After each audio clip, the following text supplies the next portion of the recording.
Hello people, welcome back to my channel. I hope आप लोग सब अच्छे होंगे, अपने घर में सेफ होंगे और आपकी पढ़ाई भी बहुत अच्छी चल रही होगी। तो आज हम करेंगे सर्च एंड सीजर। मैंने असेसमेंट प्रोसीजर के ऑलरेडी थर्ड वीडियोस है, 2 वीडियोस अपलोड कर दिए हैं। फर्स्ट वीडियो में इनकम टैक्स अथॉरिटी था, दैट इज सेक्शन नंबर 116 से लेकर सेक्शन नंबर 129 तक था। बीच के कुछ सेक्शन ओमिट हो गए थे, तो ये बेसिकली अपने 18 या 20 मिनट्स का था। ठीक है, उसके बाद सेकंड वीडियो में आपका असेसमेंट प्रोसीजर था, रिटर्न फाइलिंग ऑफ इनकम। मैंने आपको खुद से पढ़ने के लिए कहा था। आई होप आप लोग उसको पढ़ लेंगे, नहीं पढ़े होंगे तो अभी कंप्लीट कर लें, कुछ पाइल अप मत करें। एंड ऑब्वियसली अगर रिटर्न फाइलिंग नहीं करेंगे तो कुछ क्वेश्चंस जो अपन बाद में करेंगे उसमें दिक्कतें आ सकती है। तो आई वुड अगेन सजेस्ट कि रिटर्न फाइलिंग आप एक बार खुद से कर लें। ठीक है, उसके बाद सेक्शन नंबर 142 से लेके वो असेसमेंट रीअसेसमेंट का जो केस था 152 तक का, वो हमने कवर कर लिया है सेकेंड वीडियो में। और थर्ड वीडियो में भी हम सर्च एंड सीजर करने वाले हैं। इसका मॉड्यूल में अपने को सेक्शन वाइज दिया है, बट यहाँ पे अपने को सर्च एंड सीजर में एक सेक्शन नंबर 131, 132, 133 का सीरीज लगता है और फिर उसके बाद 153 का लगता है। तो 131, 132 और 133 हमारा chapter number 1 that is income tax authorities उसमें दिया है। और ये जो 153A है जो भी हम चैप्टर नंबर 2 के दैट इज़ असेसमेंट प्रोसीजर उसमें दिया हुआ है। ठीक है, तो अभी हम साथ में करते हैं उसको, इसलिए मैंने इनकम टैक्स अथॉरिटीज़ में ये सेक्शन कवर नहीं किए थे क्योंकि मैंने ऑलरेडी कहा था कि मैं सर्च एंड सीजर में इसको कवर करूँगी। ठीक है, now without much further ado अपन स्टार्ट करते। पहले मैं आपको सेक्शन से इंट्रोड्यूस करा लेती हूँ कि क्या क्या सेक्शंस अपने को पढ़ने हैं। तो सबसे पहले अपने को जो सेक्शन पढ़ना है सेक्शन नंबर 131 का पढ़ना है। उसमें 131(1), 131(2), 131(3). इसमें अगेन 131 ही इंपॉर्टेंट है, बाकी दोनों ऐसे ही है। बट अगेन यहाँ पे आपको सब सेक्शन याद करने की ज़रूरत नहीं है, 131 बोल के ही याद कर सकते हैं। ठीक है, उसके बाद 132 आपका सर्च एंड सीजर आ जाएगा। उसके बाद कुछ 132A है, कुछ 132B है। अगेन 133 है, यहाँ पे आपका power to call for information है। 133A है, B है, C है, वैसे ही कुछ है। एंड देन 153 वाले सीरीज़ में आपका असेसमेंट है। 153A में असेसमेंट है, B में आपका टाइम लिमिट है, C में अदर पर्सन का असेसमेंट है, एंड D में अगर कोई भी असेसमेंट जॉइंट कमिश्नर कर रहा है तो उसके बारे में। तो पहले अपन ये तीनों सेक्शन कवर करते हैं, फिर अपन एक बार इसको क्यूमुलेटिव रिविजन करेंगे जैसे कि हम करते हुए आ रहे हैं। ओके, नाउ सेक्शन नंबर 131 से स्टार्ट करते हैं। 131 में अपने को यहाँ पे इनकम टैक्स अथॉरिटीज़, अपन ने चैप्टर इनकम टैक्स अथॉरिटी पढ़ रहे हैं। तो फर्स्ट अपन जो सेक्शन नंबर 131 में पढ़ेंगे वो मतलब basically section number 131 is about the discovery production of evidence, मतलब जो भी इनकम टैक्स अथॉरिटीज़ का पावर है वही बता रहा है। तो 133(1) में अपने को ये बताया कि जो इनकम टैक्स अथॉरिटीज़ हैं उनके पास जो सिविल कोर्ट में under civil code of civil procedure में जो पावर रहते हैं वही सब सेम पावर है। ठीक है, तो इसको क्या क्या पावर्स है, सबसे पहले आप डिस्कवरी एंड इंस्पेक्शन। आप क्या कर सकते हैं, बुक्स ऑफ अकाउंट्स को डिस्कवर करने के लिए बोल सकते हो, उसका इंस्पेक्ट कर सकते हो। यहाँ पे enforce attendance of any person, किसी भी पर्सन को आप बुला सकते हो। सिंघम मूवी में जब सिंघम जयकांत सिकरे को हर दिन पुलिस स्टेशन में वो थंब का प्रिंट लेने के लिए बुलवा रहा था, तो वही टाइप ऑफ है हमारा समन करने का। ठीक है, और या फिर आप क्या कर सकते हो, ओथ में किसी को भी ले सकते हो। भागवत गीता में अपन हाथ रख के बोलते हैं कि जो भी कहूँगा सच कहूँगा वाला केस यहाँ पे है। ठीक है, उसके बाद जो भी बुक्स ऑफ अकाउंट्स है, डॉक्यूमेंट्स है, उसका प्रोडक्शन कंपेयर कर सकते हो। एंड फोर्थ है आप कमीशन इशू कर सकते हो। कमीशन इशू करने का मतलब कि क्या, आप ऑर्डर इशू कर सकते हो। ठीक है, तो इसको अगर आपको याद करना है तो उसके लिए आप ये दासी यूज़ कर सकते हो। डी से आपका डिस्कवरी इंस्पेक्शन है, ए से आपका accounts and documents, enforce attendance में आपका एस आ जाएगा, ये समन आ जाएगा, एंड कमीशन इशू करने का।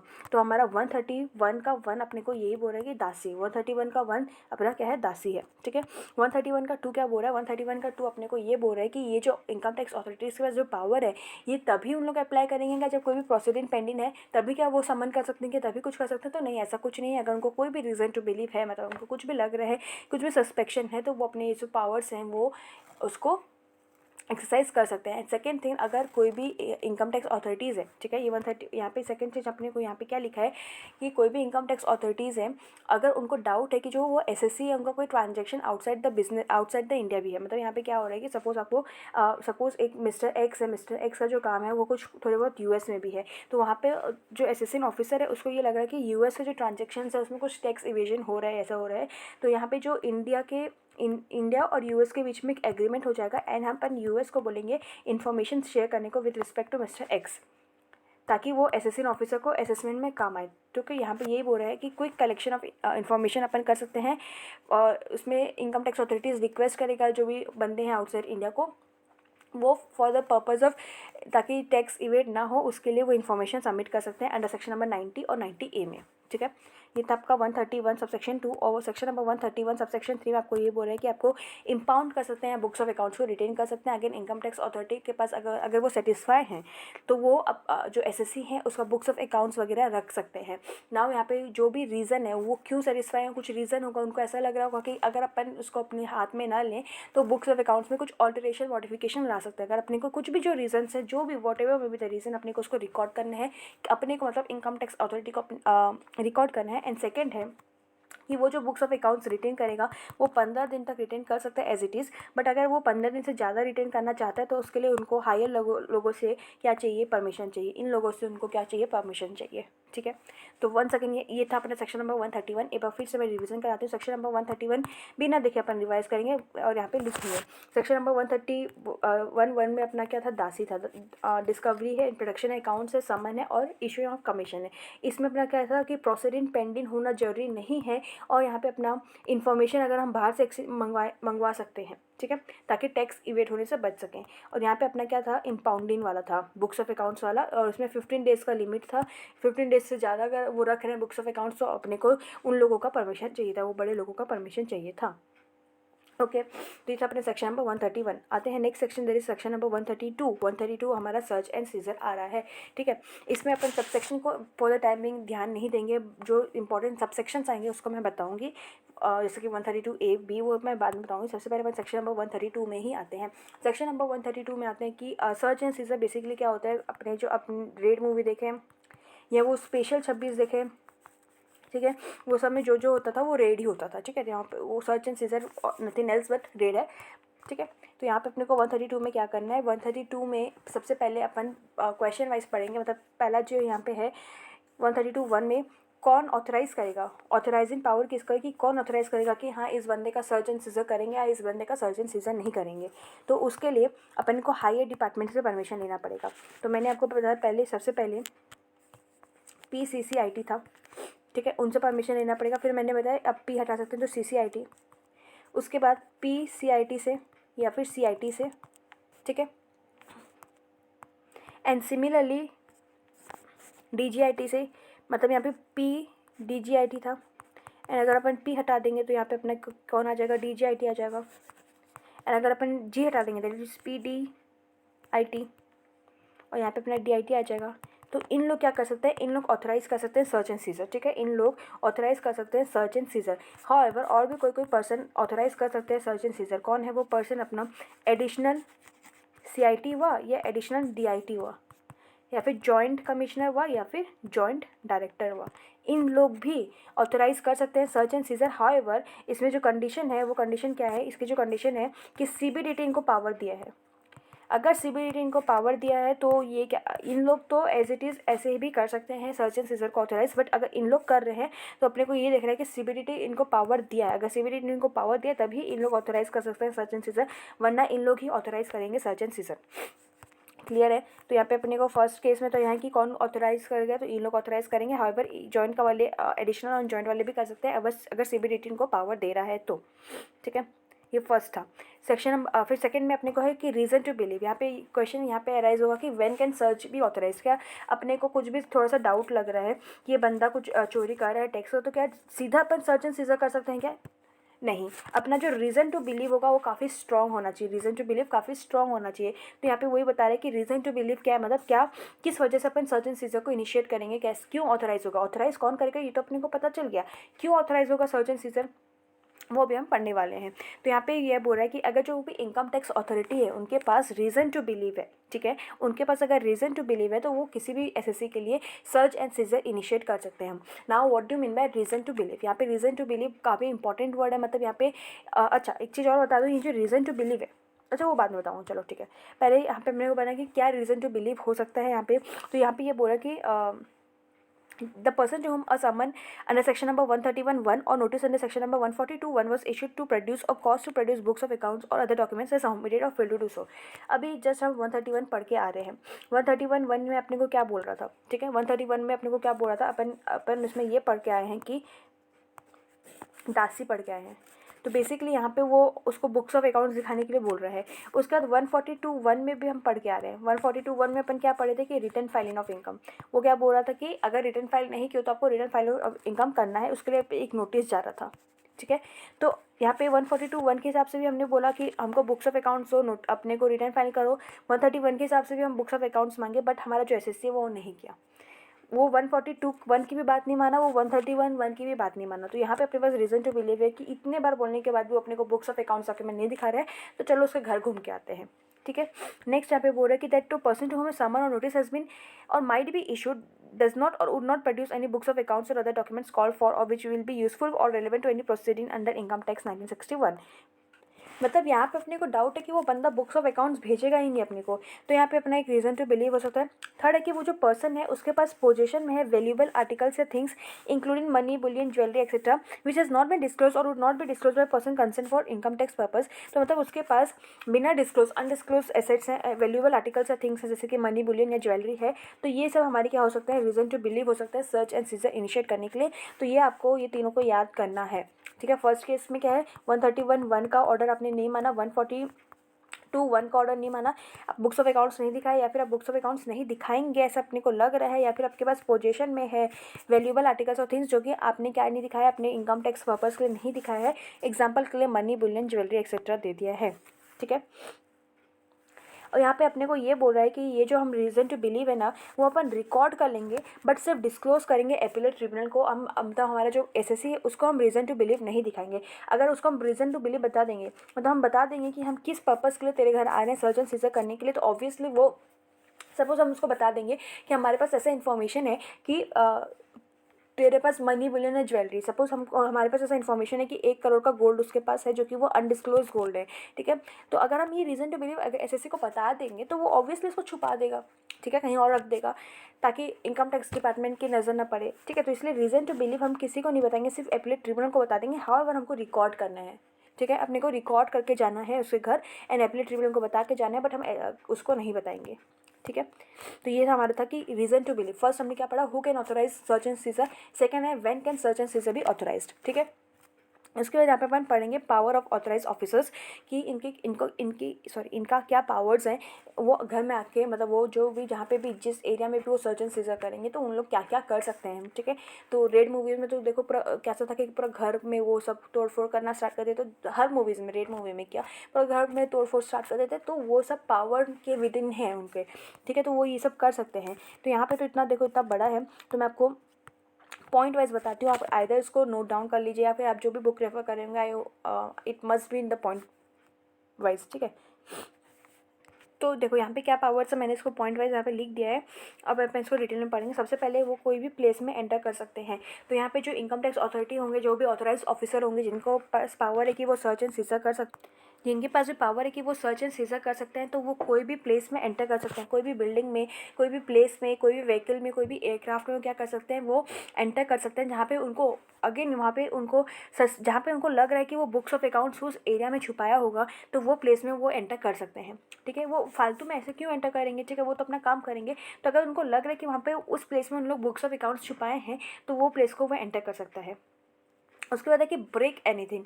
तो कोई भी लॉक होगा, कोई भी डोर है, कोई भी लॉक है, कोई भी डोर है, कोई भी बॉक्स है, कोई भी लॉकर है, तो उसको तोड़ सकते हैं। ठीक है, उसको तोड़ सकते हैं। तो हमने मूवीज़ में तो देखा है कि उन लोग चाबी से खोलने की तो कोशिश भी नहीं करते, डायरेक्ट तोड़ते हैं, राइट।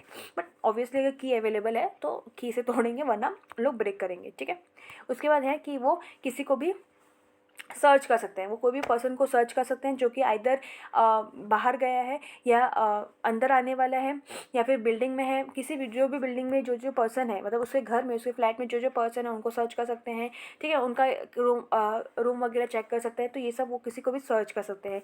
कोई भी पासवर्ड मांग सकते हैं। अगर कोई भी बंदा के पास जो कोई भी बंदे हैं उसमें जो उनका जो बुक्स ऑफ अकाउंट्स सपोज वो इलेक्ट्रॉनिक फॉर्म में मेंटेन करते हैं, तो उसका वो पासवर्ड मांग सकते हैं। यू कांट जस्ट से कि जो हमारा जो पासवर्ड वो मेरा पर्सनल चीज़ है, मेरा सीक्रेट है, नहीं, you have to give your password. And last है वो कुछ भी सीज कर सकते हैं। कोई भी books of accounts, documents, money, bullion, jewellery जो भी आपके पोजीशन में है वो अनडिस्क्लोज है, तो वो क्या कर सकते हैं, सीज कर सकते हैं, प्रोवाइडेड वो स्टॉक को सीज नहीं कर सकते हैं। सिर्फ स्टॉक को सीज नहीं कर सकते हैं।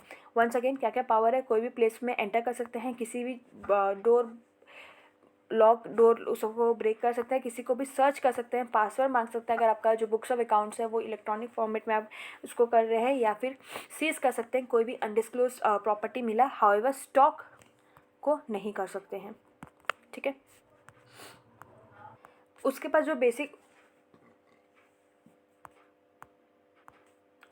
जो बेसिक पावर्स हैं, जैसे कि वो आइडेंटिफिकेशन मार्क प्लेस कर सकते हैं, नोट्स ले सकते हैं, बेसिक कुछ भी, तो वो सब तो लोग कर ही सकते हैं। बट मेन किसी को भी कहीं भी आ सकते हैं, किसी को भी तोड़ सकते हैं, किसी को भी खोज सकते हैं, पासवर्ड्स मांग सकते हैं, कुछ भी सीज कर सकते हैं, ठीक है। अभी क्या है, ये प्रिजम्पशन पढ़ने से पहले अपन डीम्ड सीजर का कंसेप्ट पढ़ लेते हैं। तो डीम्ड सीजर क्या, कुछ भी नहीं है, नाम ऐसे अपने को बहुत भारी भारी लगता है।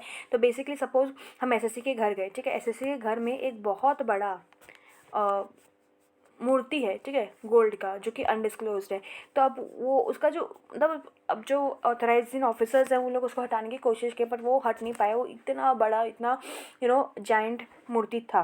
तो यहाँ पे क्या होता है, जो ऑथराइज ऑफिसर है वो एक ऑर्डर पास कर सकते हैं on the owner of the person जिसका वो मूर्ति था, who is in immediate position. तो ओनर कौन होगा, अपन वो चेक करेंगे क्या, जो इस मूर्ति के इमीडिएट पोजीशन है उसको अपन एक ऑर्डर पास कर सकते हैं कि तुम इसको रिमूव नहीं कर सकते हो। अभी हम देख लें, मतलब ये यहीं पे रहेगा, या तुम इसको रिमूव नहीं कर सकते जब तक क्लियर नहीं हो जाएगा।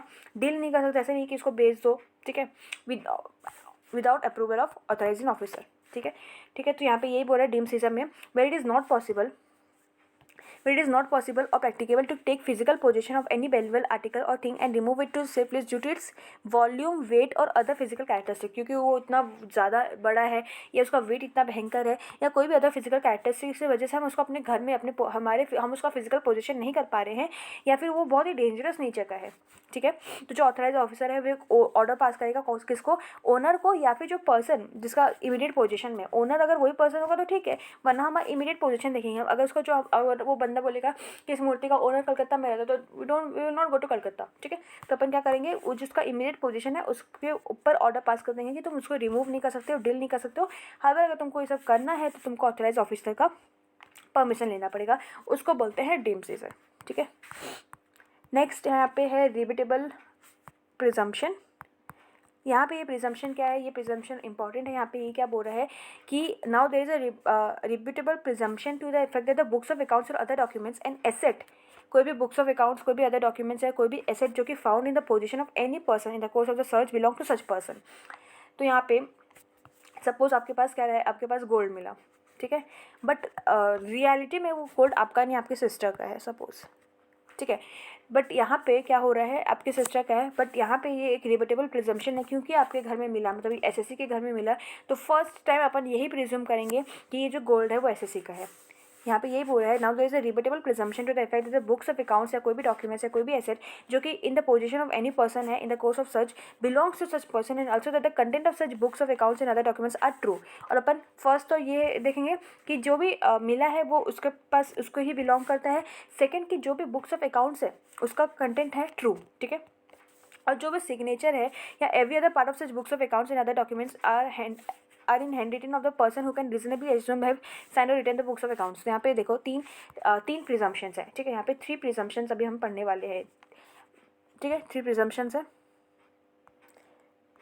तो फर्स्ट प्रिजम्पशन क्या है अपने को कि कोई भी आर्टिकल, कोई भी वैल्यूएबल आर्टिकल या कुछ भी, ठीक है, कोई भी बुक्स ऑफ अकाउंट्स, कोई भी डॉक्यूमेंट्स, कोई भी मनी, बुलियन, ज्वेलरी, कुछ भी अगर पोजीशन में मिला है एसएससी के, तो अपन वो मानेंगे कि वो बिलोंग करता है एसएससी को।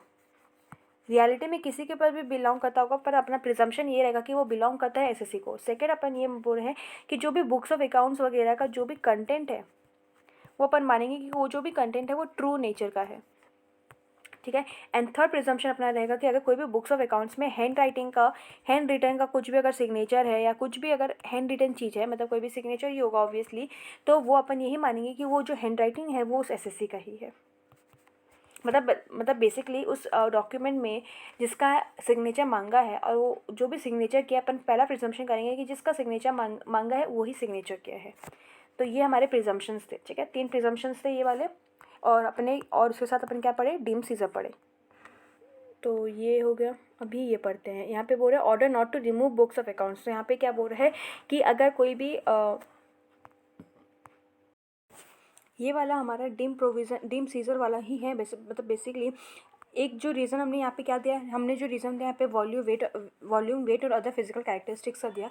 यहाँ पे अपना क्या हो रहा है कि अगर कोई अदर रीज़न से जो कि डीम सीजर का नहीं है, मतलब कोई other reason other than that mention in deem seizure, उसके वजह से यहाँ पे जो हमारा असिस्टेंट ऑफिसर है, यहाँ पे जो भी अथॉरिटी है वो क्या नहीं कर पा रहा है, फिजिकल पोजीशन में नहीं ले पा रहा है सच बुक्स ऑफ अकाउंट्स को या सच एसेट्स को। तो यहाँ पे क्या जो ऑथराइज ऑफिसर है ना, वो एक ऑर्डर दे देगा किसको, ओनर ऑफ द पर्सन को, आइदर ओनर को देगा या फिर जो इमीडिएट पोजीशन में है उसको ये ऑर्डर दे देगा कि तुम उसको रिमूव नहीं कर सकते, उससे डील नहीं कर सकते, ठीक है।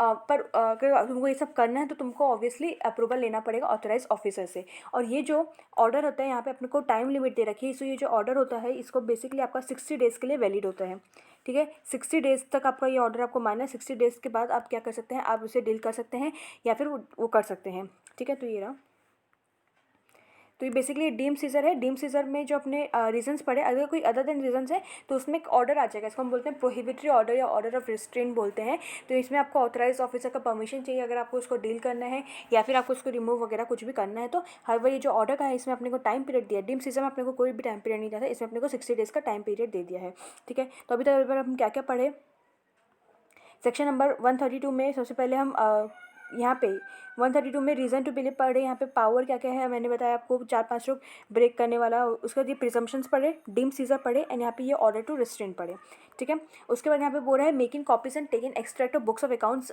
परमिटेड। यहाँ जो पर्सन है जिसके for the person from whom custody any books of accounts या अदर डॉक्यूमेंट्स आर सीज्ड, मतलब जिस पर्सन से हम बुक्स ऑफ अकाउंट्स या जिसके कस्टडी में, यहाँ पे जरूरी नहीं है कि हम ओनर के पास बुक्स ऑफ अकाउंट्स है, जिसके भी कस्टडी में बुक्स ऑफ अकाउंट्स या अदर डॉक्यूमेंट्स हैं, अपन क्या कर सकते हैं, उसको कॉपी ले सकते हैं या उसको एक्सट्रैक्ट ले सकते हैं, उसमें आइडेंटिफिकेशन मार्क्स प्लेस कर सकते हैं, ये सब हम कर सकते हैं, ठीक है। यहाँ पे ऑथराइज ऑफिसर के पास पावर है ये सब करने का। उसके बाद यहाँ पे बोल रहा है time limit for handing over books of accounts to jurisdictional authorise officer. ये क्या बोल रहा है, यहाँ पे ये बोल रहा है कि हमारा जो ऑथराइज ऑफिसर है, एओ मतलब असिस्टेंट ऑफिसर नहीं, यहाँ पे हमारा जो भी ऑथराइज ऑफिसर है, अगर वो जिस पर्सन को सर्च कर रहा है, जिस पर्सन को उसने सर्च किया उसमें उसका कोई जुरिडिक्शन नहीं था, ठीक है, उसका कोई भी जुरिडिक्शन नहीं था और वो अगर उसमें सर्च कर रहा है तो जो भी बुक्स ऑफ अकाउंट्स हुआ, जो भी मनी हुआ, बुलियन हुआ या ज्वेलरी हुआ, उसको ऑथराइज ऑफिसर को हैंड ओवर करना है, किसको, असिस्टेंट ऑफिसर का, जिसका जुरिडिक्शन है ओवर सच पर्सन, ठीक है। और ये इसका टाइम पीरियड आपको अगेन 60 डेज़ दिया है। 60 डेज़ जब from the date on which the search was completed, उसके 60 डेज़ के अंदर आपको क्या करना है उसको, और उस ऑथराइज असिस्टेंट ऑफिसर, उस ऑथराइज ऑफिसर, मैं बार बार असिस्टेंट ऑफिसर बोल रही हूँ, यहाँ पे ऑथराइज ऑफिसर है, ठीक है। तो उस ऑथराइज ऑफिसर को जिसका जुरिडिक्शन है ओवर सच पर्सन, उसको देना है, उसको हैंड ओवर करना है। तो यहाँ पे देखो ये लिखा है whether authorise officer has no jurisdiction, तो जो भी मनी बुलियन ज्वेलरी या अवेलेबल आर्टिकल्स होगा वो हैंडेड ओवर होगा authorise officer to the authorise officer जिसका जुरिडिक्शन है over such person within a period of 60 days from the date on which the last of the authorisation for search was executed, ठीक है। जब last search हुआ था, मतलब जब search हमारा कंप्लीट हो गया है, उसके 60 डेज़ के बाद अपने को क्या करना है, अपने को उसके जुरिडिक्शन में उसको दे देना है। उसके बाद यहाँ पे provisional attachment of property 132(9)(b 132(9)(b में हमारा यहाँ पे प्रोविजनल अटैचमेंट के बारे में बोल रहे हैं। तो बेसिकली आप क्या कर सकते हैं, आप कोई भी प्रॉपर्टी को अटैच कर सकते हैं। यहाँ पे आपको अगर आपको interest of the revenue protect करना है, सेफगार्ड करना है, तो क्या कर सकते हैं आप, either during the course of search या सीजर, या फिर सर्च और सीजर खत्म होने के 60 डेज़ के अंदर, या तो ड्यूरिंग टाइम पे भी आप उसको अटैच कर सकते हैं या फिर आप उसको सर्च और सीजर खत्म होने के 60 डेज़ के अंदर भी क्या कर सकते हो, अटैच कर सकते हो, अगर आपको लग रहा है कि वो इंटरेस्ट ऑफ रेवेन्यू के अगेंस्ट में है। बट यहाँ पे इट इज़ ही उसको प्रायर अप्रूवल चाहिए इन लोगों का, ठीक है। एनी प्रॉपर्टी बिलोंगिंग तो एसएससी को क्या कर सकते हैं, अटैच कर सकते हैं। एंड ये जो पीरियड, ये जो प्रोविजनल अटैचमेंट करेंगे कब तक होगा, इसका जो एवरी प्रोविजनल अटैचमेंट जो कि हमने किए हैं shall cease to have effect after the expiry of a period of 6 months from the date of the order refer to in section number 9B, ठीक है। अभी तो यहाँ पे अपन क्या क्या अपन जो भी टाइम लिमिट पढ़े हैं वो 60 डेज़ का पढ़े हैं। सबसे पहले यहाँ पे अपन 60 डेज़ पढ़े कि वो बुक्स ऑफ अकाउंट्स को क्या कर सकते हैं, डीम सीजर वाला, मतलब यहाँ पे भी वो परमिशन मना कर सकते हैं कि डील करने के लिए। अगर यहाँ पे 60 डेज़ तक ही ऑर्डर वैलिड रहेगा। उसके बाद यहाँ पे जो ये बुक्स ऑफ अकाउंट्स अगर वो जुरिडिक्शनल में नहीं है तो जिस जुरिडिक्शनल ऑथराइज ऑफिसर को देंगे उनको भी सर्च खत्म होने के 60 डेज़ के अंदर करना है। प्रोविजनल अटैचमेंट में आइदर आप during the search provisional attachment कर सकते हो या फिर क्या कर सकते हो, आफ्टर द सर्च कंप्लीट के विद इन 60 डेज तक आप प्रोविजनल अटैचमेंट कर सकते हो। आपको इन लोगों का परमिशन चाहिए। उसके बाद ये जो प्रोविजनल अटैचमेंट है उसकी वैलिडिटी कितनी लगेगी, मतलब कब तक वो एसेट आपका अटैच रहेगा। तो जब आपने ऑर्डर पास किया है प्रोविजनल अटैचमेंट का, उसके 60 डेज तक यहाँ पे आपका जो एसेट रहेगा वो अटैच्ड रहेगा, ठीक है। उसके बाद मीनवाइल आप क्या कर सकते हो, रेफरेंस कर सकते हो वैल्यूएशन ऑफिसर को यहाँ पे जो एओ है वो अगर उसको लग रहा है कि कोई भी मतलब अगेन यहाँ पे विद इन या तो ड्यूरिंग द सर्च या फिर within the period of 60 days from the date of the, ठीक है, इसमें भी सेम टाइम लिमिट है as of that provisional attachment, या तो ड्यूरिंग द सर्च या फिर यहाँ पे 60 डेज खत्म होने जब सर्च खत्म होता है उसके विद इन 16 डेज क्या कर सकते हो, यहाँ पे वैल्यूएशन ऑफिसर को रेफर कर सकते हो जो कि fair market value of the property को वो डिटरमाइन करेगा और जो भी रिपोर्ट है वो अगेन 60 डेज के अंदर क्या करेगा आपको दे देगा। ठीक है, ये वाला 60 डेज अपन यहाँ पे वहाँ पे भी पढ़े थे असेसमेंट के केस में भी। ठीक है, and for the purpose of subsection 9A, 9A, 9B and 9D, ये वाला प्रोविजनल अटैचमेंट, ये वाला ये jurisdictional authorise officer, provisional attachment और valuation officer authorisation is deemed to have been executed on the conclusion of such as recording the last panchnama drawn. Okay, ये ऐसे ही है। Okay, तो यहाँ पे इतना समझ में आया, यहाँ पे जो भी टाइम लिमिट दी है वो 60 डेज़ की दी है और वैल्यूएशन ऑफिसर प्रोविजनल अटैचमेंट की जो टाइम लिमिट है वो पूरी की पूरी तरह से सेम है। वैसे यहाँ पे इतना टाइम लिमिट इतना इंपॉर्टेंस है नहीं, बस आपको यही याद रखना है कि आप वैल्यूएशन ऑफिसर को भी दे सकते हैं, प्रोविजनल अटैचमेंट भी कर सकते हो, बट यहाँ पे जो प्रोविजनल अटैचमेंट है वो 60 डेज तक रहेगा। रेजिस्टेंट ऑर्डर पुट हो सकता है, रेजिस्टेंट ऑर्डर का वैलिडिटी भी 60 डेज का रहेगा। ठीक है, उसके बाद आप जुडिक्शनल ऑफिसर को, ऑथराइज ऑफिसर को अगर आपको हैंड ओवर करना है तो उसको भी आप 60 डेज के अंदर ही कर सकते हो। उसके बाद है request by person for return of books of accounts. अगर कोई भी person legally entitle to the books of accounts या अदर डॉक्यूमेंट, मतलब यहाँ पे ये बोला है कि अगर कोई भी person legally entitle of books of accounts है और यहाँ पे इन लोग जो ऑर्डर दिए हैं कि वो असिस्टेंट ऑफिसर बियॉन्ड 30 डेज भी बुक्स ऑफ अकाउंट्स रख सकता है, तो वो पर्सन एक एप्लीकेशन दे सकता है बोर्ड को, अपना रीजंस बताएगा कि क्यों वो ऑब्जेक्ट कर रहा है और वो रिक्वेस्ट करेगा कि प्लीज़ मेरे वो बुक्स ऑफ अकाउंट्स रिटर्न कर दो क्योंकि मेरा ये काम है। ठीक है, जस्ट रीड के लिए not very important. Okay, next है यहाँ पे अगेन नॉट वेरी इंपॉर्टेंट, तो मैं अपन यहाँ से ये वाला सेक्शन अपना कंप्लीट होता है। सेक्शन नंबर क्या था अपना 132। सबसे पहले सेक्शन नंबर 132 में अपने क्या पढ़े, सर्च एंड सीजर में कौन एम्पावर करता है, क्यों हमारा सर्च एंड सीजर होता है, रीज़न टू बिलीव क्या होता है, फिर अपने यहाँ पे पावर्स पढ़ने लगे थे। पावर्स अपने पढ़े यहाँ पे, इसका मैंने आपको 3-4 बताया, फिर अपने को रीज़न टू सस्पेक्ट वाला ये वाला हुआ, क्लियर हुआ। ठीक है, और ये सब अपना हो गया है। क्या प्रिजम्पशंस है, ये इंपॉर्टेंट है। ओके, ये इंपॉर्टेंट है, ये इंपॉर्टेंट है, ये भी इंपॉर्टेंट है, एंड बाकी तो बस यहाँ पे ये प्रोविजनल अटैचमेंट इंपॉर्टेंट है और यहाँ के इसका period of provisional valuation officer पढ़ लेना। ठीक है, बाकी सब तो ऐसे ही है। उसके बाद आते हैं सेक्शन नंबर 132 सबसेक्शन ए में, that is power to requisition of books of accounts. ठीक है, यहाँ पे क्या बोल रहा है कि अगर कोई भी सर्च कंडक्ट ऑलरेडी, मतलब यहाँ पे ये जो हमारा जो ऑथोराइज ऑफिसर है वो सर्च करने के लिए बुक्स ऑफ अकाउंट्स यहाँ पे वो मतलब ये बेसिकली देखो, अगर सर्च ऑलरेडी कंडक्ट हो चुका है, कौन कंडक्ट किया, मतलब अदर लॉ में कंडक्ट, अगर अदर लॉ में हमारा क्या हो गया है, सर्च हो गया, जैसे कि सीबीआई पर्पस, जैसे सीबीआई ने ऑलरेडी सर्च कंडक्ट कर लिया है। ठीक है, तो जो ऑथोराइज ऑफिसर है ना वो सर्च अदर अथॉरिटी को बोलेगा कि जो भी बुक्स ऑफ अकाउंट्स जो उन लोग सीज करते हैं वो हमको ला के दे दो एज अर्ली एज पॉसिबल। ठीक है, मतलब कि क्या हो रहा है कि आप यहाँ पे सर्च करने, मतलब कि आप यहाँ पे सर्च करने गए, आप उससे बुक्स ऑफ अकाउंट्स मांगे, वो बोला कि सीबीआई वाले मेरे बुक्स ऑफ अकाउंट्स ले रखे हैं, तो अपन क्या करेंगे, सीबीआई का जो ऑथराइजिंग ऑफिसर था उनको एप्लीकेशन करेंगे कि तुम्हारा जैसे काम होता होगा, जैसे एज अर्ली एज पॉसिबल तुम होगा तो वो तुम्हारे बुक्स ऑफ अकाउंट्स हमको भी दो ताकि हम भी चेक करेंगे। ठीक है, तो यही था हमारा रिक्वेजिशन। इतना डिटेल पढ़ने की ज़रूरत नहीं है। ठीक है, बहुत लिखा हुआ है, स्टडी मटेरियल में सब पढ़ेंगे तो हमारा कोर्स कभी खत्म नहीं होगा। नेक्स्ट आता है सेक्शन नंबर 132 सबसेक्शन बी में, दैट इज़ सेकंड कहाँ गया, हाँ, एप्लीकेशन ऑफ रिटेन्ड एसेट। तो मतलब यहाँ पे आप एप्लीकेशन कर रहे हो books of accounts and asset seize, तो यहाँ पे जो बुक्स ऑफ अकाउंट्स और डॉक्यूमेंट्स के केस में यहाँ पे क्या बोल रहा है कि देखो, तो यहाँ पे जो भी बुक्स ऑफ अकाउंट्स है, जो भी एसेट सीज जो है ना, उसको क्या क्या करेंगे, पहले कुछ एग्जिस्टिंग लाइबिलिटी अगर है under the income tax act तो उसको करेंगे। उसके बाद ये जो असेसमेंट किए हैं, ये जो सर्च एंड सीजर किए हैं, उससे जो भी आपकी लाइबिलिटी आ रही है निकल के, जो भी पेनल्टी आ रहा है निकल के, जो भी इंटरेस्ट आपको पेबल है वो होगा। एंड उसके बाद अगर आप कोई भी अमाउंट अराइज हो रहा है on the application made to before the settlement commission वो हो रहा है, तो ये तीनों अपन उस एसेट को रियलाइज करके या उस बुक्स वो मतलब वही सब जो भी हमने सीज एसेट है उससे अपन ये सब भरेंगे। ठीक है, यहाँ पे एग्जिस्टिंग लाइबिलिटी में हमारा एडवांस टैक्स पेबल अगर कुछ है आपका तो वो इंक्लूड नहीं होगा। देखो, ठीक है, यहाँ पे क्या बोल रहे हैं, यहाँ पे सबसे पहले परमिसिबल एडजस्टमेंट क्या क्या है, एग्जिस्टिंग लाइबिलिटी को पे करना है और जो भी हम सर्च एंड सीजर कर रहे हैं या जो भी असेसमेंट कर रहे हैं उससे जो लाइबिलिटी निकल के आ रही है, और सेटलमेंट कमीशन को अप्लाई करने से पहले जो हमारी लाइबिलिटी आएगी वो सब अपन क्या करना है, उस एसेट से अपने को पे करना है। तो यहाँ पे लिखा है कि अगर जो एसेट है वो कंसिस्ट सोली ऑफ मनी या partly of money and partly of other asset, तो जो असेसिंग ऑफिसर है वो अप्लाई करेगा money in discharge of the liabilities mention above. तो यहाँ पे अगर आपने जो सीज किया है वो खाली मनी है, ठीक है, या फिर पार्टली मनी है पार्टली एसेट है, पार्टली मनी है पार्टली एसेट है, तो ये जो मनी वाला एरिया है ना वो apply the money in discharge of the liabilities, जो भी हमने अभी पढ़े वो सब लाइबिलिटीज वो डिस्चार्ज कर देगा मनी के केस में। जैसे जो discharge to the extent of the money so applied, जितना मनी है उतना अपन क्या करेंगे, उतना लाइबिलिटी अपन पे कर देंगे। The asset other than money में also be also applied for discharge of such liabilities which still remains undischarged. For this purpose such asset shall be deemed to be under distraint as if such distraint was effected by assessing officer or as the case may be TRO under authorization from PEC. okay as the case may be may recover the amount। मतलब basically यहाँ पे यही बोल रहा है कि इतना ध्यान देने की बात ही नहीं है। यहाँ पे अपने को यही बोल रहा है कि अगर अब जो पहले जो मनी है अपने पास, ठीक है, उससे अपन वो हमने जो भी 3 चीज़ पढ़े उसके लाइबिलिटी अपन एक्सटिंग्विश कर देंगे। उसके बाद अपन क्या करेंगे, उसके बाद अपन एसेट्स यूज़ करेंगे और जो भी अनडिस्चार्ज एरियाज है उसमें भी अपन क्या कर लेंगे, अमाउंट रियलाइज़ कर लेंगे।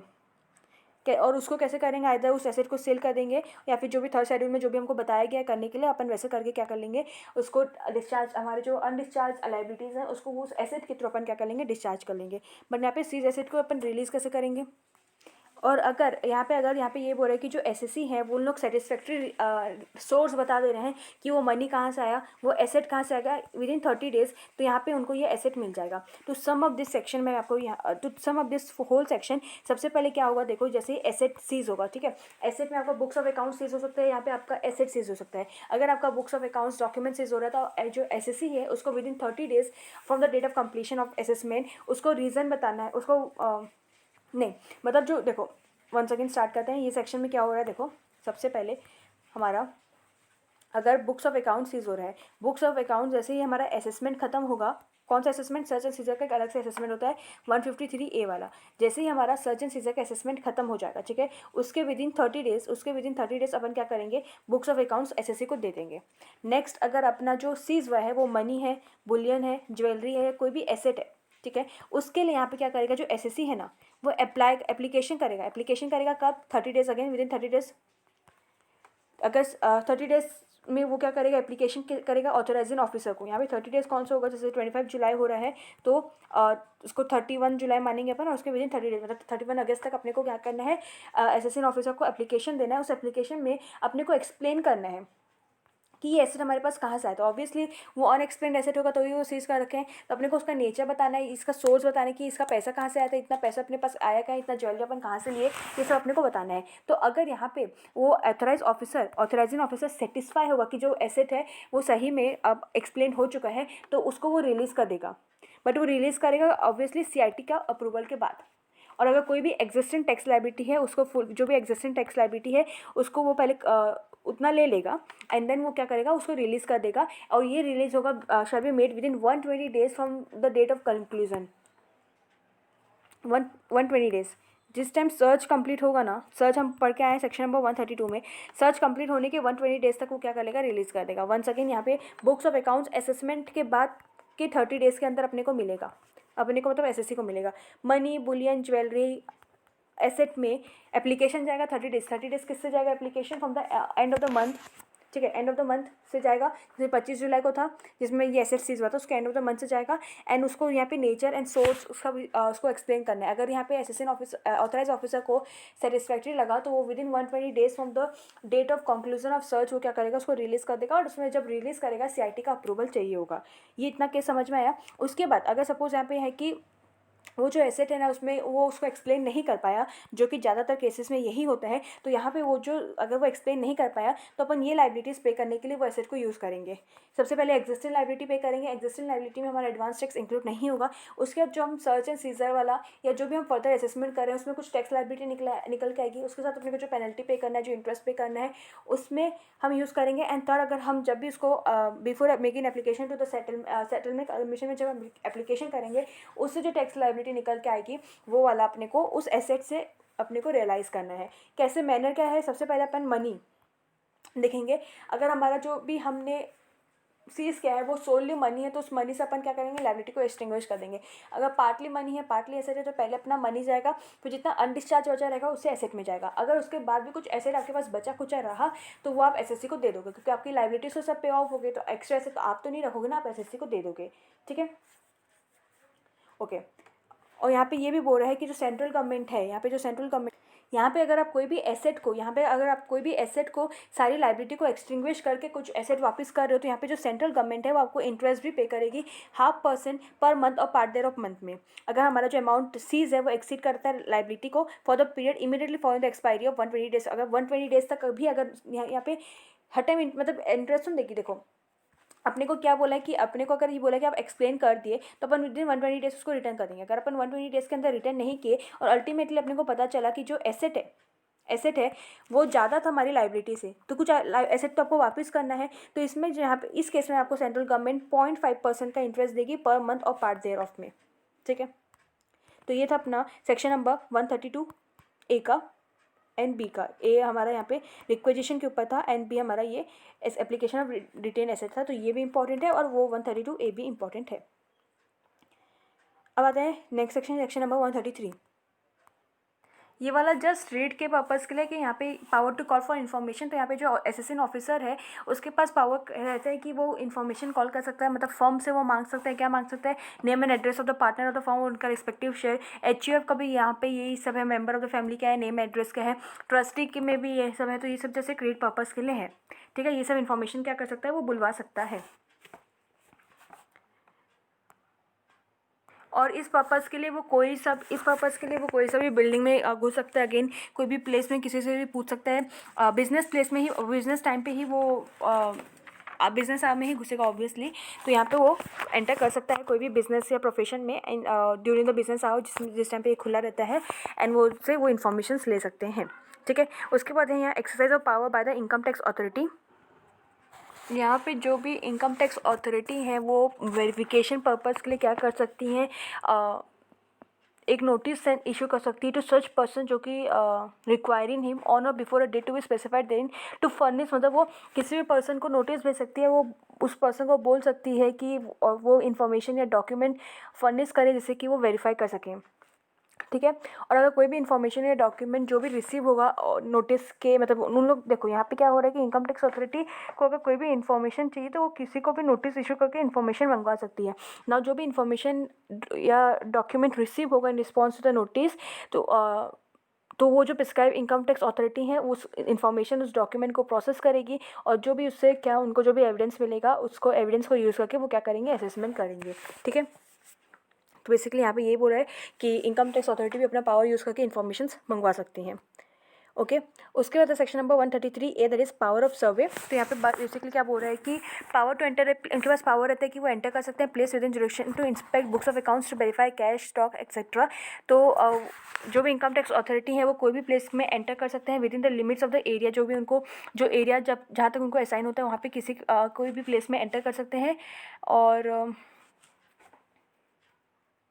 जिसके मतलब जो भी प्लेस में उनका जुरिडिक्शन है और वो उस जिस पे भी उनका जुरिडिक्शन है और वो जो प्लेस एक्वायर कर रहा है वहाँ पे जा सकते हैं। ठीक है, वो कोई भी बिल्डिंग में एंटर कर सकते हैं, कोई भी प्लेस ऑफ बिजनेस में एंटर कर सकते हैं, कोई भी प्लेस ऑफ प्रोफेशन में एंटर कर सकते हैं, और कोई भी मतलब और ऐसा ज़रूरी नहीं कि प्रोफेशन या बिजनेस ही कैरी हो रहा है, कोई भी अगर चैरिटेबल पर्पज़ के लिए भी कहीं पे भी हो रहा है तो वो प्लेस में भी आप एंटर कर सकते हो। उसके बाद यहाँ पे शादी वगैरह में भी आप एंटर कर सकते हो, बट प्रोवाइडेड यहाँ पे है कि जो भी यहाँ पे जो भी आपका जो फंक्शन होगा वो इसके एंड तक ही आप कर सकते हो। ठीक है, अब यहाँ पे क्या होगा, आप एंटर करते ही आप उनके बुक्स ऑफ अकाउंट्स को इंस्पेक्ट कर सकते हो, उनके कैश स्टॉक या अदर वैल्यूएबल आर्टिकल्स को चेक कर सकते हो, उनके बुक्स में आइडेंटिफिकेशन मार्क पब्लिश कर सकते हो। ठीक है, बुक्स ऑफ अकाउंट्स को इम्पाउंड कर सकते हो जो हमने उसमें पढ़ा था। ठीक है, ये सब आप कर सकते हो।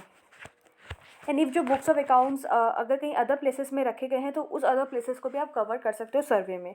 ओके, सपोज मेरा बुक्स ऑफ अकाउंट्स में अब मेरा जो प्लेस ऑफ बिजनेस है वो मुंबई में, बट मेरे बुक्स ऑफ अकाउंट्स कहीं और एरिया में है, तो यहाँ का भी आप देख सकते हो, यहाँ पे भी आप सर्वे कर सकते हो जहाँ पे आपके बुक्स ऑफ अकाउंट्स रखे हुए हैं। बट यहाँ पे कुछ एंट्री रेस्ट्रिक्शंस है, यहाँ पे एंट्री रेस्ट्रिक्शन है कि आप जो place of business, place of profession और प्लेस ऑफ चैरिटेबल में आप आ रहे हो उसमें उसका कुछ रेस्ट्रिक्शंस है, मतलब only those hour during such place are kept open for conducting business, तक सिर्फ और सिर्फ बिजनेस आवर में ही आप आ सकते हो। ठीक है, एंट्री आपका बिजनेस आवर में ही होगा। अगर कहाँ पे आप प्लेस ऑफ बिजनेस में जा रहे हो, प्लेस ऑफ प्रोफेशन में जा रहे हो, या फिर जहाँ पे चैरिटेबल एक्टिविटीज़ हो रही है वहाँ पे।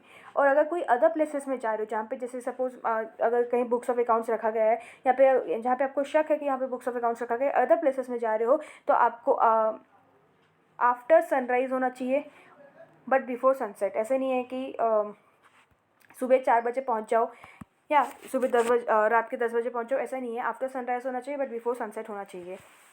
और यहाँ पे एंट्री के लिए ही खाली ये रेस्ट्रिक्शंस है, एग्जिट के लिए रेस्ट्रिक्शन नहीं है, ठीक है। उसके बाद है यहाँ पे कि अगर जो एसएससी है वो अगर कॉपरेट नहीं कर रहा है तो अगेन वो क्या कर सकती है, समन इशू कर सकती है। वो बेसिकली आपको बुलाई, आप समन इशू कर सकती है, ठीक है। उसके बाद यहाँ पे exercise of power to survey for verification of TDS TCS है। तो यहाँ पे जो आपके ऑथराइजिंग ऑफिसर होती हैं, टीडीएस और टीसीएस का भी सर्वे कर सकती है। मतलब वो ये देख सकती है कि जो टीडीएस और टीसीएस के प्रोविजंस हैं वो अप्लाई हो रहे हैं कि नहीं, वो टाइमली डिडक्ट हो रहे हैं कि नहीं, टाइमली डिडक्ट होने के बाद टाइमली गवर्नमेंट को पे हो रहा है कि नहीं, उसके लिए भी वो सर्वे कर सकती हैं। जिससे यहाँ पे वो वैल्यूएबल आर्टिकल्स वगैरह देखने के लिए करती हैं, यहाँ पे ये टीडीएस टीसीएस के लिए भी कर सकते हैं। एंड उसके लिए भी वो कोई भी प्रीमाइसेस में एंटर कर सकती है, वहाँ पे सर्वे कर सकती है। अगेन इसमें भी टाइम लिमिट का रिस्ट्रिक्शन है कि आफ्टर सनराइज होना चाहिए, बिफोर सनसेट होना चाहिए, ठीक है। बुक्स ऑफ अकाउंट्स वगैरह दे सकते हैं और एक्ट कर सकते हैं वेरियस इन्फॉर्मेशन उसमें। बट यहाँ पे लिमिटेशन है कि जो टीडीएस टीसीएस का सर्विस अगर आप देख रहे हैं तो यहाँ पे आप बुक्स ऑफ अकाउंट्स को नहीं लेके जा सकते हो, ठीक है। उसके साथ इन्वेंट्री ये सब तो लेके जा ही नहीं सकते हो, कैश वैल्यूएबल स्टॉक ये सब नहीं ले जाते हो। अगर आप टीडीएस टीसीएस से करो तो कोई वैल्यूएबल स्टॉक्स वगैरह भी नहीं लेके जा सकते हो, क्योंकि उस पर्पज़ के आप आए नहीं हो। आप टीडीएस टीसीएस के लाए हो, टीडीएस टीसीएस के रिस्पेक्ट में जो भी आपको एविडेंस चाहिए वो आप कर सकते हो, ठीक है। उसके बाद यहाँ पे ये बोल रहा है कि आइडेंटिफिकेशन मार्क प्लेस कर सकते हो, स्टेटमेंट को रिकॉर्ड कर सकते हो, पावर टू एनफोर्स कंप्लायंसेस ये सभी दिया है। उसके बाद फर्दर आप क्या कर सकते हो, power to inspect register of companies, कुछ अदर पावर्स हैं, ये just for the read purpose है, इतना इंपॉर्टेंट नहीं है, ठीक है। अगर मैं इसका इतना एरिया यहाँ पे जो भी हम नया सर्च एंड सीजर के बाद अपन जो भी पढ़े हैं सेक्शन नंबर 133 से, उसका मैं रिविजन करा सकती हूँ। सेक्शन नंबर 133 में आपको है कि आप कोई भी इन्फॉर्मेशन को कॉल कर सकते हो। यहाँ पे जो IT अथॉरिटी है वो कोई भी इन्फॉर्मेशन किसी भी पर्सन से कॉल कर सकता है, ठीक है। उसके साथ साथ यहाँ पे मतलब एनी पर्सन से, ऐसा जरूरी नहीं है कि एसएससी से ही आप इन्फॉर्मेशन मंगवाओ, कोई भी पर्सन को के खिलाफ आप मतलब कोई भी पर्सन से आप क्या कर सकते हो, इन्फॉर्मेशन मंगवा सकते हो और उस पर्सन को इन्फॉर्मेशन प्रोवाइड करना है, ठीक है। कोई भी प्लेस ऑफ बिजनेस में एंटर कर सकते हो, कोई भी प्लेस ऑफ प्रोफेशन में एंटर कर सकते हो, कोई भी, और वहाँ पे इन्फॉर्मेशन कलेक्ट कर सकते हो। अगर प्लेस यहाँ पे लोग बोलेंगे बिजनेस और प्रोफेशन बोला गया, इसलिए यहाँ पे आपको जहाँ पे अगर आप चैरिटेबल एक्टिविटीज़ कर रहे हो वहाँ पे भी आप एंटर कर सकते हो ड्यूरिंग द बिजनेस आवर। अगर जहाँ पे मतलब वो मतलब इसका वर्डिंग से during the hour at which such places open for the business or profession. उसके बाद हमने 133C पढ़ा था कि इनकम टैक्स अथॉरिटीज़ का क्या इन्फॉर्मेशन है, क्या कैसे पावर यूटिलाइज कर सकते हैं टू कॉल फॉर इन्फॉर्मेशन। तो यहाँ पे जो IT अथॉरिटीज़ हैं वो कोई भी इन्फॉर्मेशन को वेरिफिकेशन करने के लिए वो क्या कर सकते हैं, नोटिस इशू कर सकते हैं, और उस नोटिस इशू करने के बाद जो भी इन्फॉर्मेशन आएगा उसको प्रोसेस करेंगे एंड उनको एविडेंस मिल जाएगा, ठीक है। ये था आपका 133C में। उसके बाद है पावर टू सर्वे में, यहाँ पे कोई भी बिल्डिंग में आप एंटर कर सकते हो, place of business, place of profession या फिर चैरिटेबल एक्टिविटीज़ में, और वहाँ पे आप इंस्पेक्ट कर सकते हो, चेक कर सकते हो, आइडेंटिफिकेशन मार्क प्लेस कर सकते हो, इन्वेंट्री देख सकते हो, बुक्स ऑफ अकाउंट्स को इंपाउंड कर सकते हो। बस टीडीएस टीसीएस में अपन इंपाउंड नहीं कर सकते हैं, ठीक है। रिकॉर्ड्स कर सकते हो स्टेटमेंट, आइडेंटिफिकेशन मार्क्स प्लेस कर सकते हो, रजिस्टर देख सकते हो। एंड यहाँ पे अगेन यहाँ पे आपका बिजनेस आवर में होगा और यहाँ पे आपका जो एंट्री होगा वो आफ्टर सनसेट होगा, सनराइज होगा, एंड जो बट बिफोर सनसेट होना चाहिए, ठीक है। उसके बाद यहाँ पे कोई भी शादी फंक्शन में भी आप जा सकते हो, बट प्रोवाइडेड यहाँ पे after conclusion of this function ceremony और इवेंट ही होना चाहिए। और यहाँ पे अगर कोई भी पर्सन कॉपरेट नहीं कर रहा है तो उसको अपन इशू कर सकते हैं समन। फिर टीडीएस टीसीएस का सर्वे यहाँ पे बोला कि IT अथॉरिटी कंडक्ट कर सकता है सर्वे for the purpose of verifying कि टीडीएस टाइमली डिडक्ट हो रहा है, टाइमली कलेक्ट हो रहा है और as per the provisions of income tax हो रहा है कि नहीं। उस पर्पज़ के लिए भी कोई से भी उन लोग विजिट कर सकते हैं, बुक्स ऑफ अकाउंट्स इंस्पेक्ट कर सकते हैं, बट वहाँ पे वो बुक्स ऑफ अकाउंट्स को इंपाउंड नहीं कर सकते। यहाँ पे भी जो टाइम लिमिट है वो आफ्टर सनराइज है एंड बिफोर सनसेट है, ठीक है। ये क्लियर हुआ। अब अपना सर ये सब एकदम मतलब इतना इंपॉर्टेंट नहीं है, वैसे क्रिएट पर्पज़ के लिए जाना है, जो क्वेश्चन इतना बनते ही नहीं है इस एरिया में, ठीक है। एंड जो मेन अपना भी बचा है that is search and scissor का असेसमेंट, ठीक है। सेक्शन नंबर 153 वाला एरिया में है, वो करते हैं। और वो इसमें नहीं है, वो आपके सेकेंड चैप्टर में दैट इज असेसमेंट प्रोसीजर में है। यहाँ पे देखो assessment procedure in case of search और रिक्विजिशन, सेक्शन नंबर 153A है, 153B है एंड 153C है, ठीक है। 153 आपका असेसमेंट है, 153 आपका टाइम लिमिट टू कब आपको असेसमेंट कंप्लीट करना है, एंड 153C में आपको कोई अदर पर्सन का अगर अपने को असेसमेंट करना है तो वो आ जाएगा। एंड यहाँ पे हाँ इतना है अपना, आई गेस उसके बाद 153D भी होगा, वो फर्दर देख लेंगे, ठीक है। तो पहले अपन स्टार्ट करते हैं 153A से। ओके तो सबसे पहले सेक्शन नंबर 153A क्या बोल रहा है यहाँ पे, सबसे फर्स्ट पैराग्राफ में बोल रहा है कि जो सेक्शन नंबर 153A है वो ओवरराइड करेगा, वो ओवरराइड करेगा सारे सेक्शन जो कि 139, 147, 144, मतलब बेसिकली यहाँ पे ये है कि अगर आपका कोई असेसमेंट पेंडिंग है 144 या 143 के हिसाब से, एंड यहाँ पे आपका सर्च इनिशिएशन हो गया है एंड अपन असेसमेंट तक पहुँच गए, तो यहाँ पे आपका जो असेसमेंट होगा वो सर्च के बेसिस में होगा, क्योंकि जो सर्च वाला है वो मोर स्ट्रिक्टर प्रोविज़न है, ठीक है। यहाँ पे आपको क्या करना है, यहाँ पे जो असेसिंग ऑफिसर है ना, यहाँ पे सबसे पहले वो क्या करेगा, नोटिस इशू करेगा। फर्स्ट थिंग हमें यहाँ पर ओवरराइड करेगा प्रोविजन सेक्शन नंबर 153A का। यहाँ पे जो असेसिंग ऑफिसर कौन नोटिस इशू करेगा, यहाँ पे असेसिंग ऑफिसर नोटिस इशू करेगा उस पर्सन को जिसके ऊपर हमने सर्च इनिशिएट किया है, एंड उसको हम क्या बोलेंगे, क्या चीज़ का नोटिस, बेसिकली हम उसको रिटर्न फाइलिंग करने के लिए नोटिस भेजेंगे, ठीक है। वो जो रिटर्न फाइलिंग करेगा कितने ईयर तक का करेगा, वो उसको जो रिटर्न फाइलिंग करना है वो 6 असेसमेंट ईयर्स का करना है, एंड रेलिवेंट ईयर्स और year immediately preceding the year in which the search was started. That means यहाँ पे देखो such a return to be filed in respect of 6 assessment year, पिछले 6 साल का असेसमेंट ईयर का उसको रिटर्न फाइलिंग करना है, and for the relevant assessment year और ईयर्स, या फिर रेलिवेंट अभी जो रेलिवेंट असेसमेंट ईयर है उसका जो कि इमीडिएटली प्रेसिडेंट असेसमेंट ईयर जिसमें हमारा जो सर्च है वो इनिशिएट होता है, उसके जस्ट पहले वाला जो ईयर है उसका आपको नोटिस फाइल करना है, ठीक है, सॉरी रिटर्न फाइल करना है, ओके।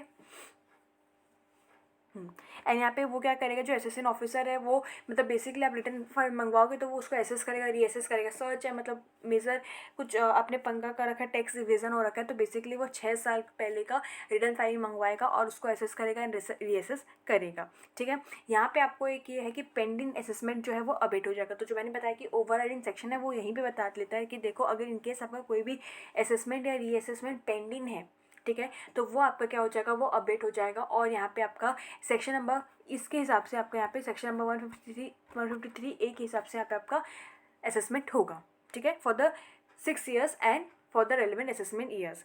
बट यहाँ पे ध्यान रखने वाली बात ये है कि पेंडिंग जो असेसमेंट्स हैं, ठीक है, वो आपका क्या हो जाएगा, अपडेट हो जाएगा। जो सेक्शन नंबर 143 है, 144 है, 147 इनकम एस्केपिंग असेसमेंट है, वो सब आपका अपडेट होगा। बट यहाँ पे अपील अबेट नहीं होगा, अगर रिवीजन है वो अबेट नहीं होगा, या रेक्टिफिकेशन, ये तीनों अबेट नहीं होगा, ये कंटिन्यू होते रहेंगे। बट आपके जो असेसमेंट्स हैं वो आपका क्या हो जाएगा, अबेट हो जाएगा, क्योंकि सेक्शन नंबर 153A ओवरराइड कर लेगा उनको, ठीक है। अब यहाँ पे आपको यहाँ पे 6th पॉइंट में ये बता रहा है कि जो सेंट्रल गवर्नमेंट है ना उसके पास पावर है, उसके पास क्या पावर है कि वो नोटिफाई कर सकता है कुछ क्लासेस ऑफ पर्सन को, और उनको बोल सकता है, मतलब central government basically classes of person को नोटिफाई कर सकता है, और जो असिस्टेंट ऑफिसर है उसको ये बोलेगा कि उन बंदों से तुम क्या करना, पिछले 6 साल का रिटर्न मंगवाने की ज़रूरत नहीं है, जो भी रेलिवेंट असेसमेंट ईयर या ईयर जो कि प्रेसिडेंट असेसमेंट ईयर जहाँ पे अपना सर्च इनिशिएट हुआ था वो ईयर के लिए सिर्फ तुम रिटर्न फाइल मंगवा लो, ठीक है।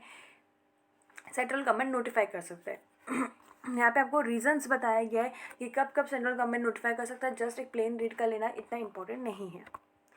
नेक्स्ट यहाँ पे क्या बोल रहा है कि अपन अगर अपने को पिछले 6 साल का रिटर्न फाइल मंगवाना है तो उसके लिए भी कुछ कंडीशंस फुलफिल होने चाहिए, okay.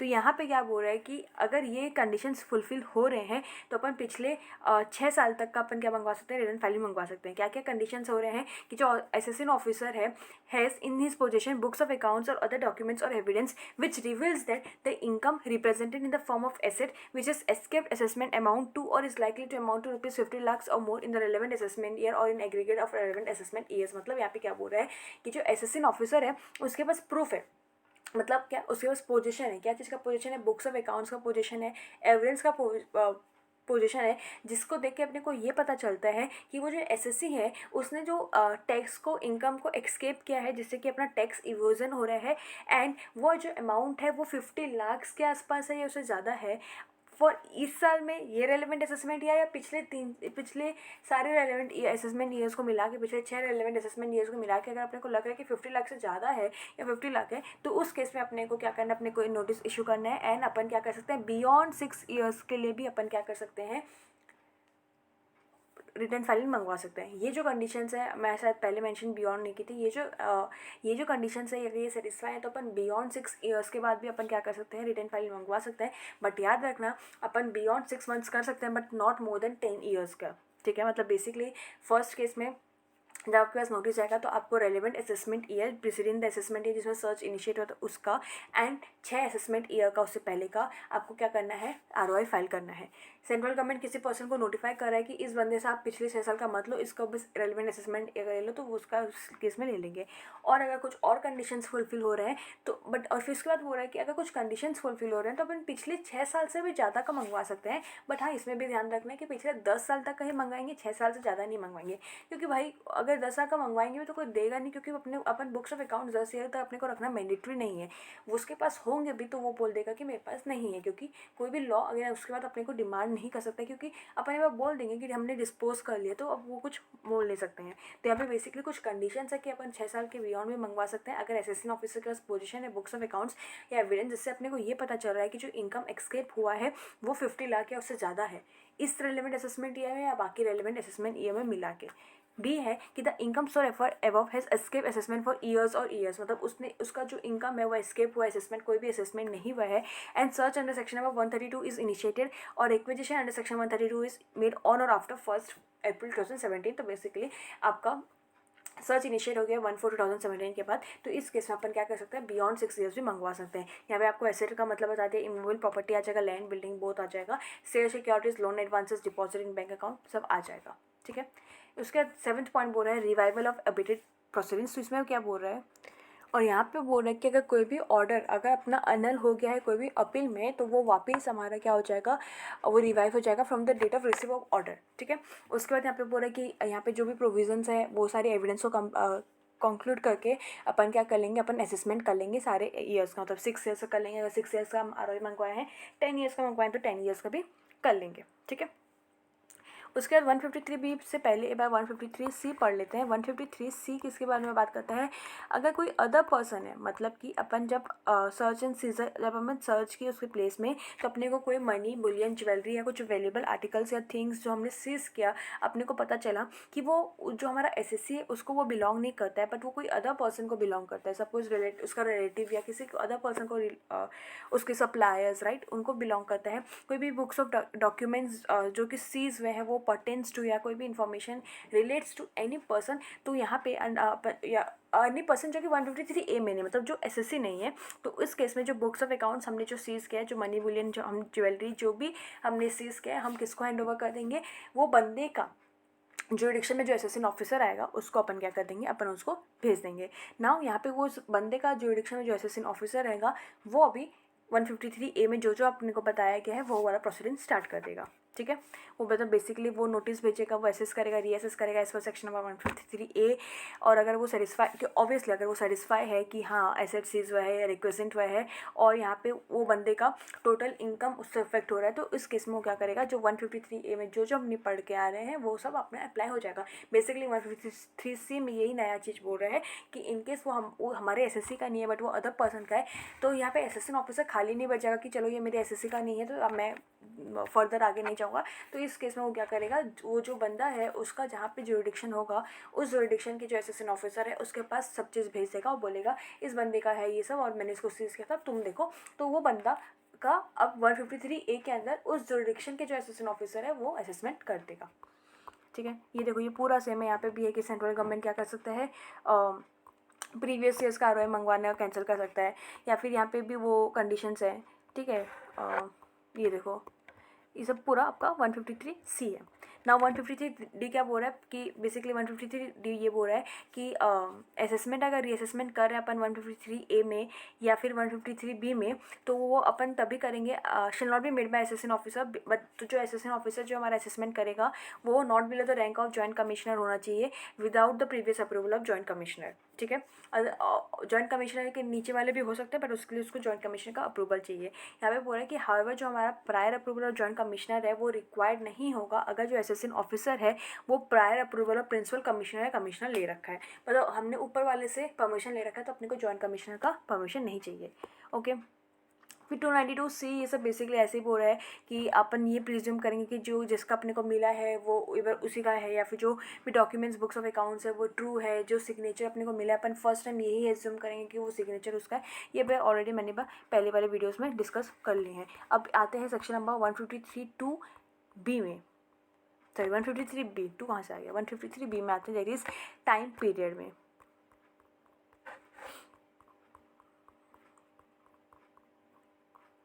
Time limit for completion of search assessment. ठीक है, इसमें सर्च असेसमेंट के जो भी हमने असेसमेंट पढ़े, 2 असेसमेंट पढ़े, तो उस केस में क्या क्या टाइम पीरियड है 153(A) का, एंड यहाँ पे 153(C) का भी आएगा। ठीक है, तो यहाँ पे क्या बोल रहा है कि अगर हमारा ये जो 3 केसेस है, 3 सर्कमस्टेंसेस है, अगर जो लास्ट और सर्च एंड सीजर जो कि सर्च हुआ या रिक्वेजिशन हुआ है वो प्रायर टू फाइनेंशियल ईयर 18-19 हुआ है। ठीक है, 18-19 से पहले अगर हमारा सर्च या रिक्वेजिशन हुआ है तो यहाँ पे अपने को जो टाइम पीरियड दिया है वो 21 मंथ्स का दिया है from the end of the financial year in which the last of the authorisation search, मतलब जब भी हमारा सर्च एग्जीक्यूट हुआ था उसके end of the financial year में चले जाएंगे, उससे 21 मंथ के अंदर तक अपने को क्या करना है, असेसमेंट कंप्लीट करना है। ये हमारा 18-19 तक का था, प्रायर टू 18-19। अब यहाँ पे ड्यूरिंग 18-19 का अलग है। ड्यूरिंग 18-19 अगर है तो यहाँ पे अपने को सेम कितना मंथ्स दिया है, 18 मंथ्स दिया है। पहले 21 था, उसके बाद 18 है, और अभी क्या हो गया, अभी 12 हो गया। कब से, जिस टाइम पर अपन क्या कर रहे हैं, सर्च या रिक्वेजिशन कर रहे हैं उसके एंड तक चल जाएंगे। ठीक है, उसके एंड मतलब and of the financial year में चल जाएंगे, एंड उसके 12 मंथ्स के अंदर अपना क्या हो जाना चाहिए, सर्च एंड सीजर का असेसमेंट कंप्लीट हो जाना चाहिए। तो फर्स्ट यहाँ पे अपना 21 मंथ्स है, फिर अपना ये ड्यूरिंग द फाइनेंशियल ईयर 18-19 में 18 मंथ्स है। ठीक है, उसके बाद ड्यूरिंग द फाइनेंशियल ईयर 19-20 में। ठीक है, और यहाँ पे अपना कितना है, 12 मंथ्स है। क्लियर है। एंड इन केस हमारा जो रेफरेंस है under section number 92CA is made during the course of proceeding, तो यहाँ पे जो अबव लिमिट्स हैं वो फर्दर 12। अगर हमारा यहाँ पे TPO ट्रांसफर प्राइसिंग ऑफिसर पढ़ के आ रहे हैं, ट्रांसफर प्राइसिंग की वीडियोस अपलोडेड है, देख लीजिए। ट्रांसफर प्राइसिंग ऑफिसर्स के पास अगर जा रहे हैं, मतलब जो हमारा आर्म लेंथ प्राइस है वो अपने को TPO बता रहे हैं। ठीक है, तो उस केस में 12 मंथ्स हमारा क्या हो जाएगा, फर्दर एक्सटेंड हो जाएगा। अपन ये भी पढ़ें कि जो TPO का रिपोर्ट है वो कब तक आ जाना चाहिए, सब अपन पढ़ के आ रहे हैं। ठीक है, तो ये फर्स्ट केस था। ये कब था, 153A के केस में, जब हम SSC का असेसमेंट कर रहे हैं सर्च के केस में, तो उस केस में अपने पास 21 मंथ्स, 18 मंथ्स एंड 12 मंथ्स है। एंड अगर TPO के पास जाए तो प्लस 12 मंथ्स इंक्रीज हो जाएगा, जो भी रीज़न होगा, जो भी मतलब केसेस होंगे। नाउ 153C के अंदर बता रहे हैं, 153C में अगर अपन प्रायर टू, अगर इसमें भी है, अगर अपन प्रायर टू 18-19 के हैं तो यहाँ पे अपने को 21 मंथ्स लेना है from the end of the financial year in which the last of the authorisation was executed, या फिर अपन लेंगे 9 month from the end of the financial year in which books of accounts और documents or assets and seize are handed over to the assistant officer whichever is later. Okay, तो इसमें आपको 2 time limits दी गई है। अगर first case हमारा prior to 18-19 है तो इसमें क्या 2 टाइम लिमिट्स है। अगर 21 मंथ हमारा फर्स्ट केस में जैसा था वैसा ही होगा। सेकंड केस अपने को बोल रहा है कि 9 मंथ होगा। 9 मंथ कैसे, जब हम बुक्स ऑफ, हमने क्या पढ़ा 153C में कि हम जो उसके बंदे के जो जुरिडिक्शन में जो असिस्टेंट ऑफिसर है उसको हैंड ओवर कर देंगे हमारे सीज्ड बुक्स। तो सीज्ड बुक्स ऑफ अकाउंट जब अपन उसको हैंड ओवर कर रहे हैं उसके end of the financial year से 9 मंथ्स के अंदर, वो एक ले लेंगे डेट।